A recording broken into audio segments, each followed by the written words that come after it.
నమస్తే అండి. నా పేరు బొగ్గం సంధ్యారాణి.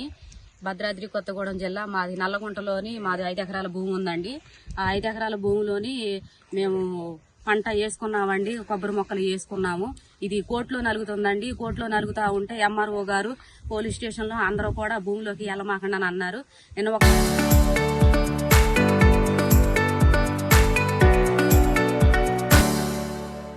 పూటగా రాకుండా ఉండేసరికి మా మొక్కలన్నీ నైట్కి నైట్ వచ్చి దొంగల్లాగా నైట్కి నైట్ వచ్చి మా మొక్కలన్నీ నరికేశారండి. మేము డైలీ వారీగా రోజువారీగా కూలి చేసుకునే వాళ్ళం అండి. డైలీగా 200-300 రూపాయలు కూలి చేసుకునే వాళ్ళం. నేను గిరిజన మహిళనండి. మేము ఎస్టీ కోయాలం అండి. మా భూములనే లాక్కోవాలని చూస్తున్నారండి.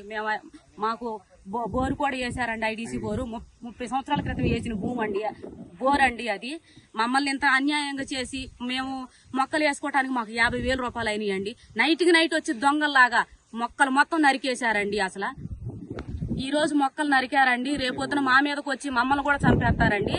అసలు మాకు రక్షణ లేదండి. అసలు ఈ మొక్కలు నరికినట్టే మమ్మల్ని కూడా ఏం చేస్తారన్నది మాకు భయంగా ఉంది సార్. మాకు ఏదైనా సాయం చేయాలి సార్ మీరు. నల్లగుంట పరిధిలో మాకు 2 ఎకరాల భూమి ఉందండి. ఇది గత 5 రోజులు బట్టి కోర్టులో బాగా నలుగుతూనే ఉందండి. ఎంఆర్ఓ సార్ దగ్గర, సిఐ సార్ల దగ్గర జరుగుతూనే ఉంది. ఎంఆర్ఓ సారు మీరు ఇప్పుడే భూమి మీదకి వెళ్ళబోకండి అని చెప్పారు. మేము ఒక రోజునే రాలేదండి. రాకపోయేసరికి ఆ నైట్కి నైటే వచ్చేసేసి మా పంటని మేము నరికేసేసారండి. నైట్కి నైట్ ఈ పంట వేయటానికి మేము కూలి చేసుకొని రూపాయి డ్రైనేజీల మీద పప్పు సాంబార్ అమ్ముకొని రూపాయి కూడబెట్టుకొని 30,000 రూపాయలు అప్పు తెచ్చుకొని మేము ఇక్కడ పంట వేసామండి. ఈ పంటని ఇంత కొబ్బరి తోట వేసామండి. ఈ కొబ్బరి తోటని నైట్కి నైటే నరికేసేసారు. ఈ నష్టపరిహారం మాకు ఏమంటండి ఆయన మొబాయి జయబాబు మనుషులు వర్తనేని మధు గారు వీళ్ళందరూ కలిసి నైట్కి నైట్ మా పంటని ఇట్లా ధ్వంసం చేసేసారండి.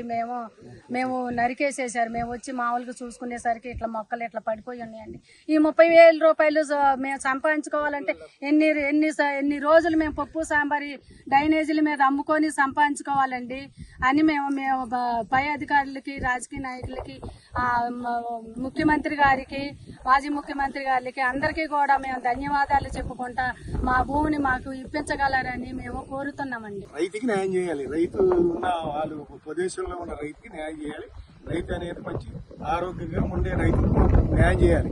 ఎందుకంటే వీళ్ళు ఎప్పటి నుంచో చేస్తున్నారు కాబట్టి రైతుకి న్యాయం చేయాలి. కోర్టు అయినా చేయాలి, ఎంఆర్ఓలు అయినా, కలెక్టర్ అయినా, చిన్న రైతులు కాబట్టి, ఎస్టీలు కాబట్టి రైతుకి న్యాయం చేయమని నేను ఆఫీసర్లకు కోరుతున్నా.